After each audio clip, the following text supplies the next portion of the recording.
The Selling Aces, your winning hand. Hello, I'm here to introduce you to America's top-selling ace, John Wolfe. But I'm not going to give you a long song and dance about John Wolfe's tremendous success background and why it will pay you to listen closely to what he has to say. For two reasons. First of all, if you haven't heard of John Wolfe before, the jacket of this album gives you plenty of background information. And second, frankly, we just don't have time for a long, drawn-out introduction. There's too much vital selling know-how on this recording to waste another second on preliminaries. So, right now, here's Mr. Selling Ace himself, John Wolfe. Hi, this is John Wolfe.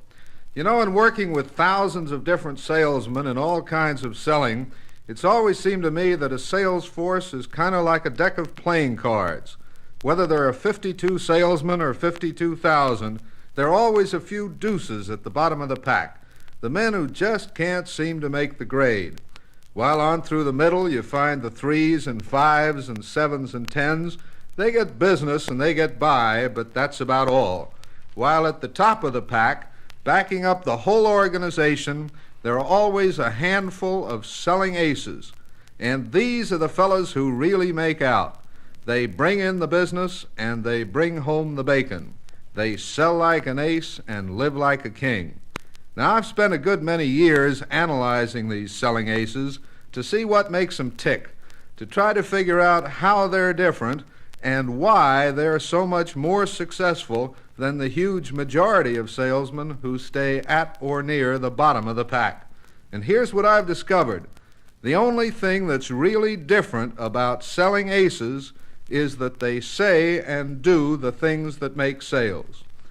Now, of course, I don't know what business you're in, or what you sell, or whom you work for, nor do I know where you happen to fit in the pack, how near you are to the top right now. But this I'll guarantee, the fellows who sell like an ace and live like a king in your business do it the same way they do in any other. And if you simply do what the aces do, you'll achieve the same success. You have to, because that's how they did it. So what we're going to do is analyze these selling aces. You'll see exactly what they do and how they do it, and then you'll see how you can start right now to do these same things, to sell like an ace and live like a king. Please remember as you listen, it isn't the cards you hold that makes the score, it's how you play them. All you have to do is watch the aces play and then follow suit. Selling ace, number 1. Before the sale, start with a spade. Here's the first thing that selling aces always do. Before the sale, they start with a spade. You know, they say that selling's a game. It's fun. And selling is fun, especially for the selling ace, because he knows how. But I think we've got to recognize that selling takes work, too. You have to start with a spade. Then they say that America's a land of opportunity. Well, that's true, too. This country of ours is loaded with opportunity. But don't forget that there's opportunity for the other fella, too. And that's why the selling ace knows he's got to dig just a little harder than the next man to stay on top. Now, when I say start with a spade, essentially I'm talking about two things. One is the product, and the other is the prospect. Let's talk about the product first. I said before that I don't know what you're selling, and obviously that's true. But by golly, you'd better know what you're selling. You have to know that product or service of yours inside out. You have to know the competition, and you have to know your industry, because people like to deal with authorities. Let me ask you a question. Don't answer it, just think about it. Who can sell you something quicker than anybody else? If you're like most of us, it's your family doctor. Why? Not just because he sells a mighty important product, which he does. It's because when you walk into his office and you see that certificate up there on the wall, you recognize that this man is an authority. He certainly knows a lot more about his business and your medical problems than you do. So you listen to him, you believe him, you trust him, and you buy from him. So I'd like to suggest to you that you put the initials MD after your own name, not on your business card, but in your own attitude. What do those initials stand for? MD, doctor of marketing. It means you become a problem solver, not just a salesman.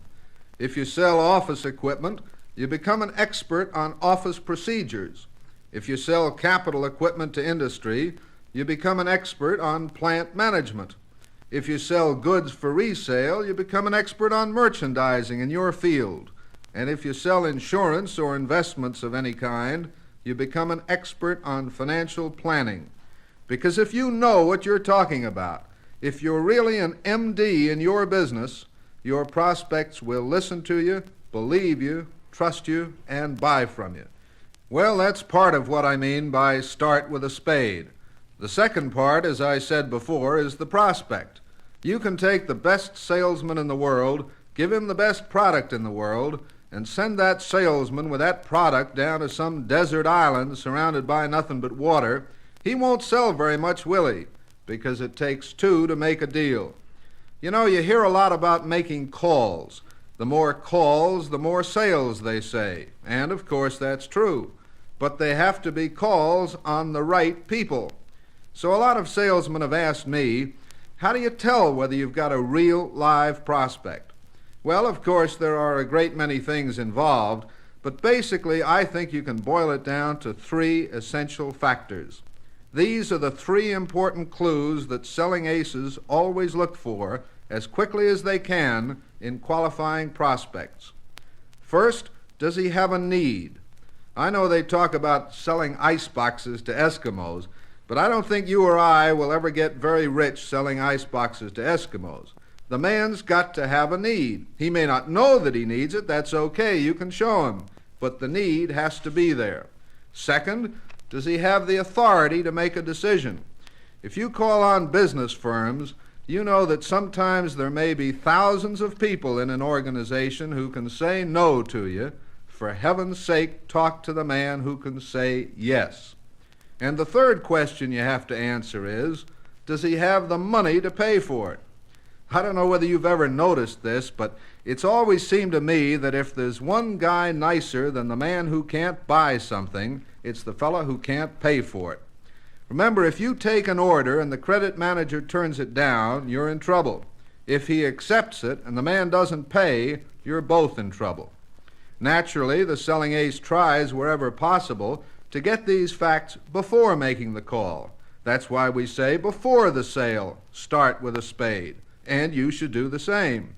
If your man doesn't qualify, you don't make the call. If he does, you found out something about him, so you're not calling on a stranger. And what a difference that can make. Say, hold it just a minute, John. That all sounds pretty logical, but does this start with a spade stuff pay off in every line of business? After all, some fellas call on the same buyers all the time. They don't have to find new prospects. Well, there are two answers to that. First of all, even though prospecting is more important in some lines than others, every salesman has to keep on the lookout for new customers. And he certainly ought to come up with new ways to sell more to the old ones. That's all part of what I mean by starting with a spade. And second, naturally, it is necessary to adapt these principles to your own selling situation.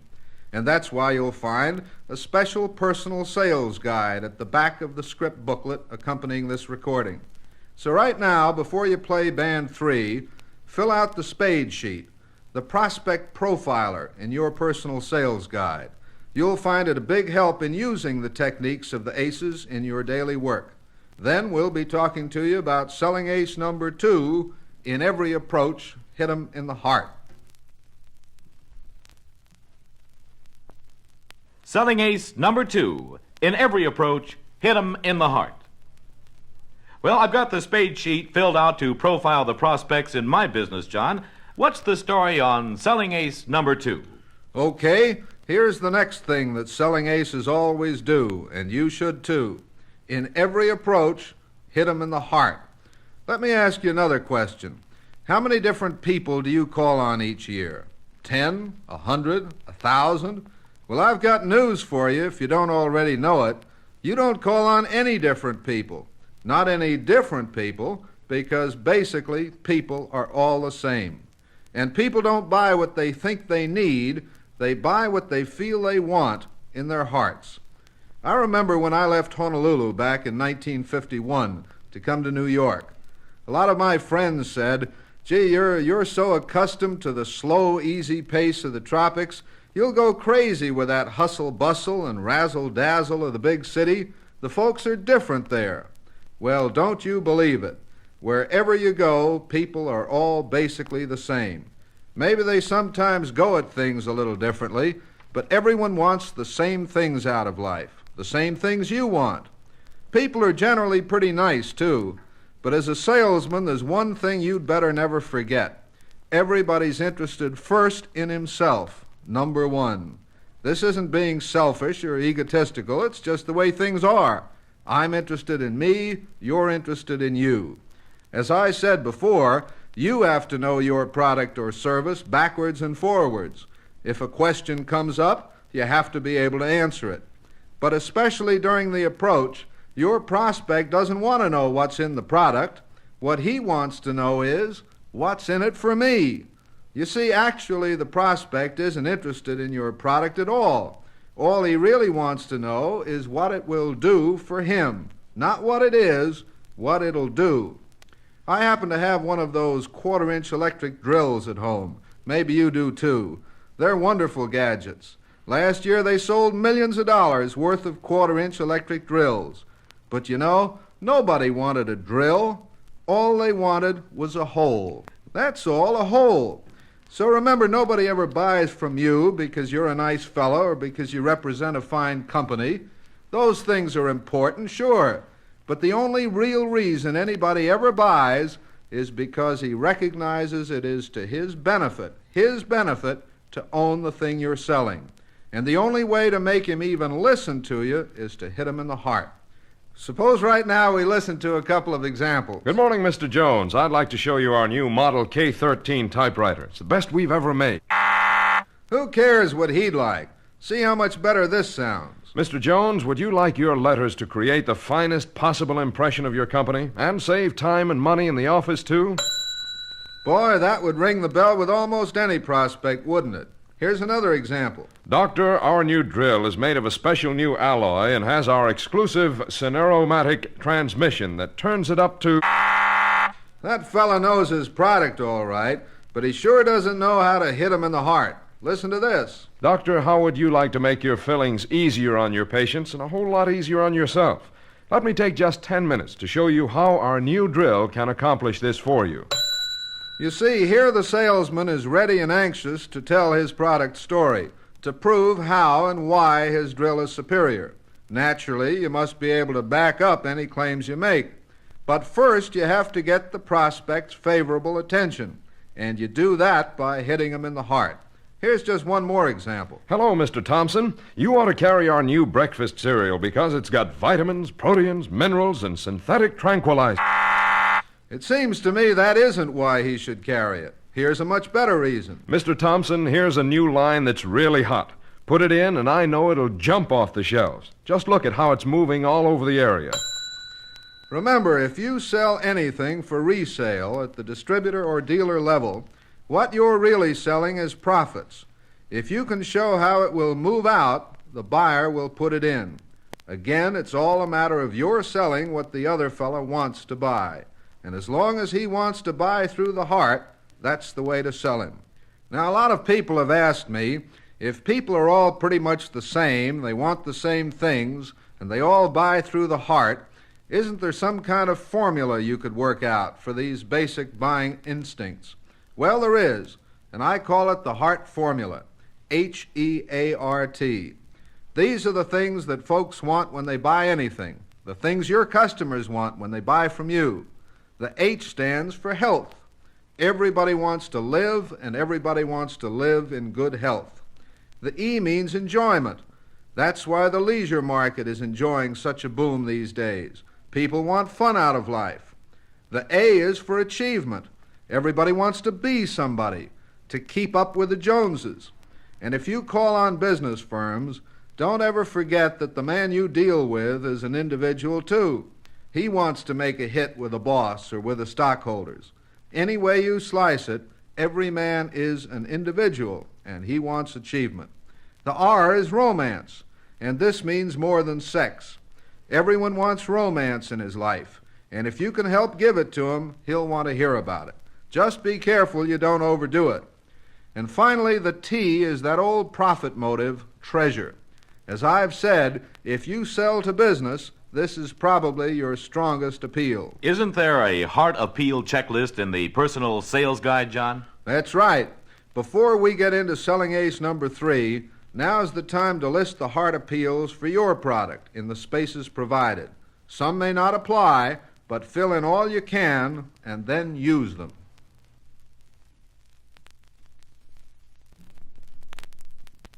Selling ace number 3. When demonstrating, deal in diamonds. Once you've started with a spade and hit him in the heart, and you've got your prospect ready and anxious to hear the rest of your sales story, now you've got to prove that your product or service will do everything you said it would do during your approach, and that it will do it better than anything else. Better than anything else, because people appreciate quality. You have to deal in diamonds. Now, this is something of a paradox. I said before that treasure is a strong appeal. People like to save money as well as make it, but still they want the best they can get. Look at the ads for the discount houses, where they sell refrigerators, washing machines, TV, and almost everything else. These outfits have really boomed in recent years, largely because they offer fantastic discounts off the advertised list prices. But you'll also note, almost invariably, they advertise quality, nationally advertised brands, because a low price by itself doesn't mean a thing. A bargain is a bargain only if people get value for their money, and that's why you have to deal in diamonds, to prove that your product or service is worth more than the money you're asking. Now, essentially, there are 2 ways to do this. One is through your own enthusiasm, and incidentally, that's another reason to start with a spade, because you can't get very enthusiastic about something unless you know what you're talking about. Of course, enthusiasm depends mostly on your own attitude. You know, they say a glass of water can be half empty or half full. It all depends on how you look at it.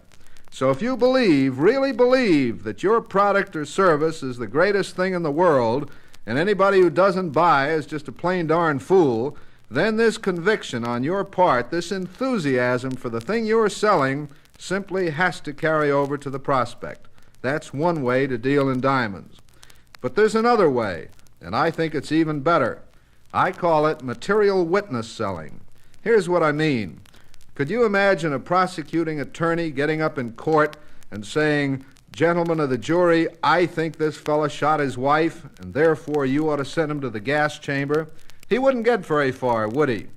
But when the other woman gets up and says, "He told me he hated the old bag," and the ballistics expert testifies that the bullet came from his gun, and the neighbor swears he saw the whole thing happen through the window, then the prosecutor has a case.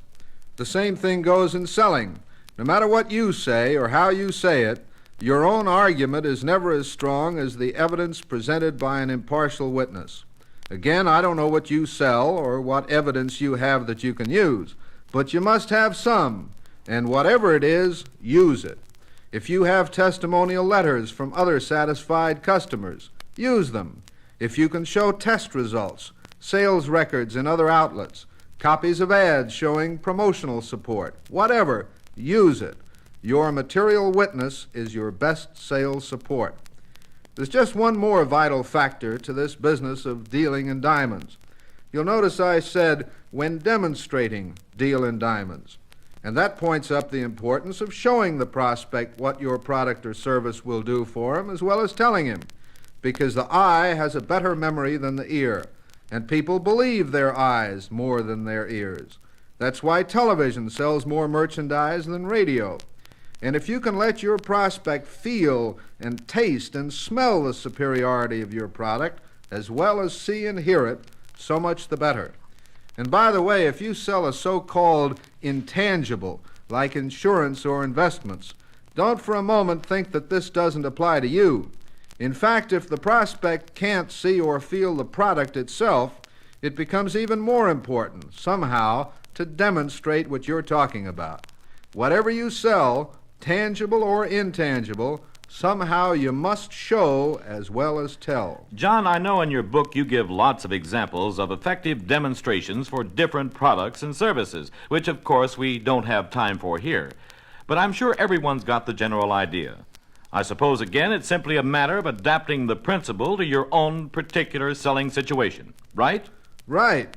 Which brings us again to the personal sales guide in the back of the booklet. You'll find some clues there for doing exactly that, a special demonstration planner. So why not fill out the diamond sheet right now while you're thinking about it, and then in the next band, you'll see how the selling aces close the sale after they've dealt in diamonds. Selling ace number 4. To clinch the close, cushion 'em with a club. Yes, now we come finally to selling ace number 4. To clinch the close, cushion 'em with a club. Say, that's a pretty cute choice of words, John. Sounds like a contradiction. No, it's not. And it's not just poetry either. It's true. Now, I'm not talking about high pressure. You'll notice in the drawing on this ace that nobody's hitting anybody over the head. There's just a gentle but definite nudging, and the man is writing an order. Because a salesman is a man who closes sales. The selling ace knows that his job is to get orders, and he never forgets it. If the prospect says no, the ace just keeps selling. This is why you need an arsenal of closing techniques to get every order you can as quickly as you can. Here are 5 of the best. The first is simply to ask the man to buy, like this. Well, how about it? Can I put you down for a case? I'll admit this isn't the best closing technique in the world. In fact, it's not very clever at all, but it's a whale of a lot better than not asking at all. Which brings us to the second basic closing technique, the minor decision method. Here you don't ask them if they'll buy, you ask which, like this. I've got that car in blue or in red, Mr. Jones. Which one do you want? Or like this. When do you want delivery on this order, Mr. Martin? Next week, or will the first of the month be okay? As you can see, there are a zillion variations of this. It's a pretty old gambit, but it still works. Now for a really ingenious closer. I call it the red herring switch. With this one, you get the buyer's mind completely away from the act of buying, and you let him sell you on the red herring. Let's suppose, for instance, you sell intercom systems for offices. Your prospect is moving to a new location, and the big opening day is only a week off. Here's how the conversation might go.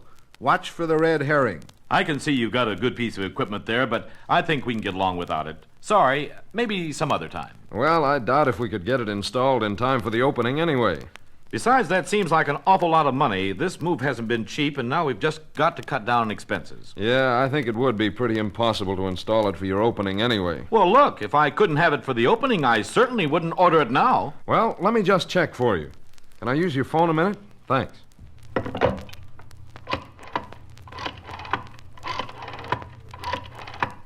Hello, can I speak to Mike? Hey, Mike, is there any chance at all we could make an installation in the Baxter building by next Wednesday?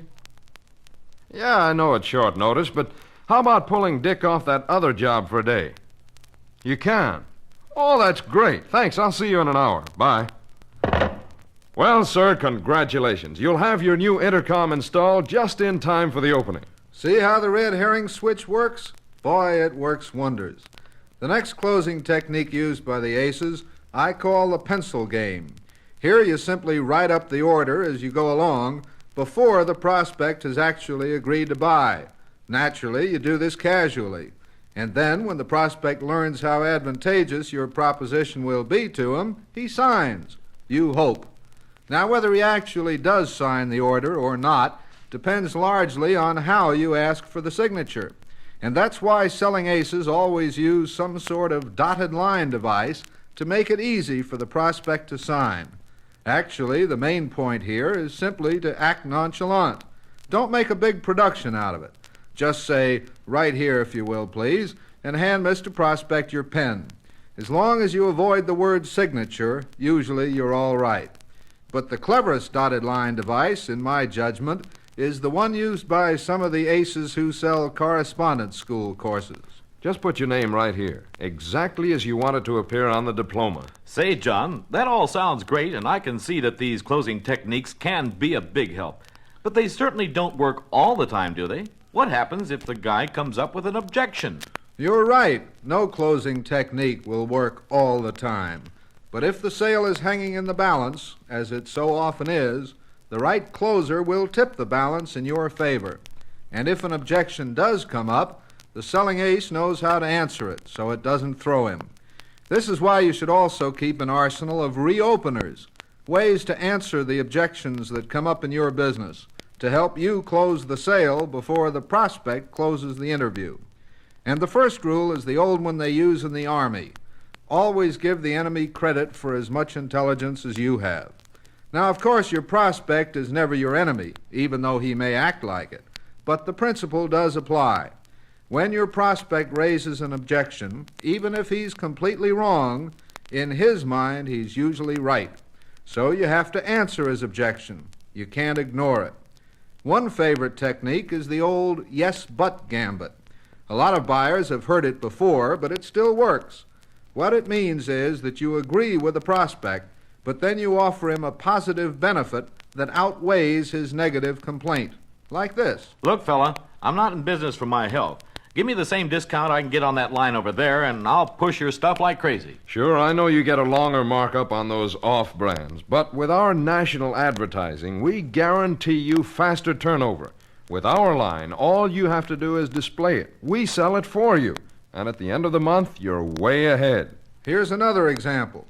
Why do I need insurance? I'm only 30 years old. I don't think I'm going to die. Well, we don't think you're going to die either, but that's why the premium at your age is so low. But none of us really knows. Life is uncertain, and life insurance is the one certain way to plan for it. You see, in each case, the salesman showed a genuine respect for the prospect's point of view, but his plus overcame the minus. The next reopener is one I call the Great White Father technique. This is where the prospect is decidedly wrong. Still, you can't afford to argue with him. So you introduce evidence to show that somehow he must be mistaken, even though you hold him entirely blameless for his error. Here's how this works in practice. No, I don't think your equipment will stand the gap in my plant. I need something I can depend on. Well, I can understand how you feel, Mr. Bryan, and frankly, it is hard to tell at first glance just how strongly this equipment is made. In fact, I was amazed myself when I saw those reports issued by Amalgamated. Look, you can see how long they've been running without a single breakdown. The next reopener I call the inquiring reporter. This is where the prospect throws up a smoke screen, and somehow you realize even he doesn't believe what he's saying. About all you can do is ask why he feels the way he does, and try to ferret out the truth.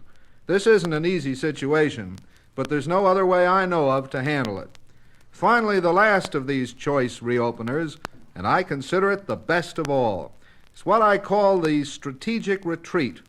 This is where you appear to accept defeat, you pack up your bags, stand up, shake hands with the prospect, and say, Thanks for your time, Mr. Jones. I've appreciated your courtesy, and I've certainly enjoyed meeting you. Well, that's okay, Jordan. I'm glad you stopped in. Call me again sometime. I sure will. But, Mr. Jones, before I leave you today, I want to show just one more benefit in owning our machine.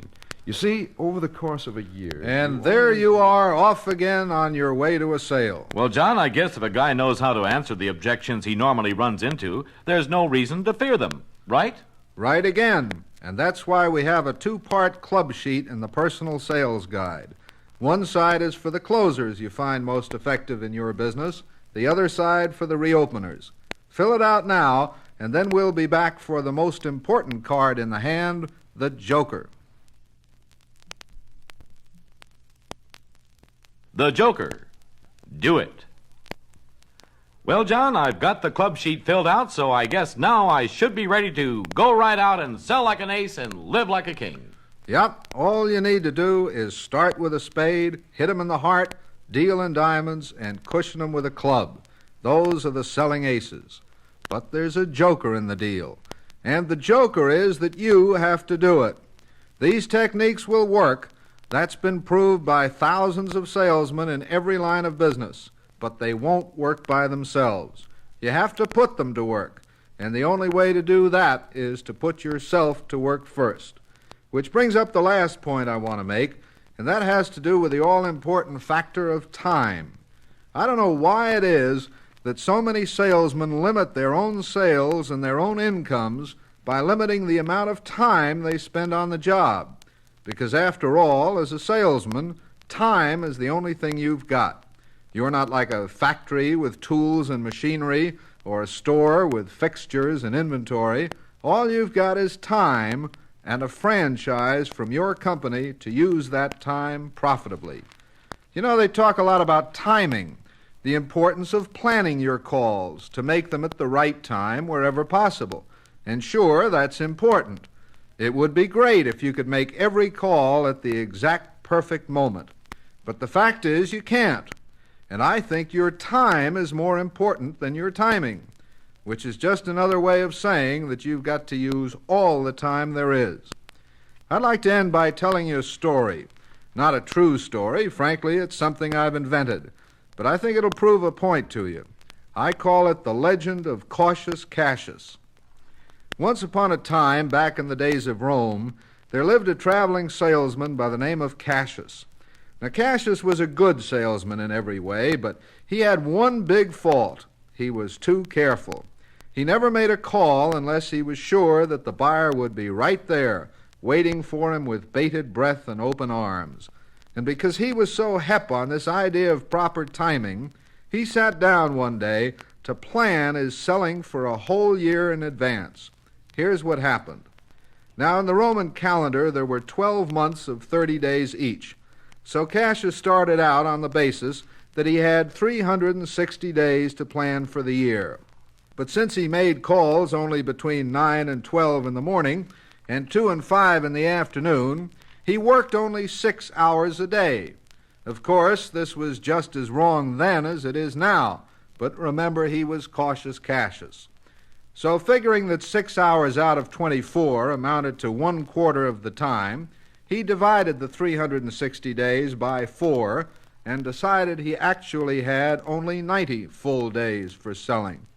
Well, of course, Cassius worked only 5 days a week. He never went out on a Saturday or did anything on Sunday. So figuring 5 days out of 7 as about 70%, Cassius multiplied the 90 days he had left by 0.7, and he now realized he really had only 63 days in the year for selling. But then he thought of all the holidays, Christmas, New Year's, Caesar's birthday, and all the rest. Actually, there were 18 holidays in all, and if you look through our own calendar today, you'll see that's what we have too. So Cassius subtracted 18 days from the 63 he had left and found he really had only 45 full days for selling. Well, of course, all of Cassius's customers were big wheels. They took a month off in Venice every winter, so Cassius just had to subtract 30 more days from his schedule. Now he saw he actually had just 15 full days for selling. Now, Cassius was a good, hard-working fella, but naturally he liked to pile the wife and kiddies in the family chariot for a 2-week vacation every summer, so he just had to subtract 14 more days. And so the legend goes, when Cassius subtracted those final 14 days from the 15 he had left, he rose from his desk and said to himself, "Today is the one day I'm going to get drunk." And Cautious Cassius sold nothing. Don't let that happen to you. Remember, these techniques will work, but they won't work by themselves. You have to put them to work, and you have to put yourself to work first. If you sell like an ace, you will live like a king. The only joker in the deal is that you have to do it.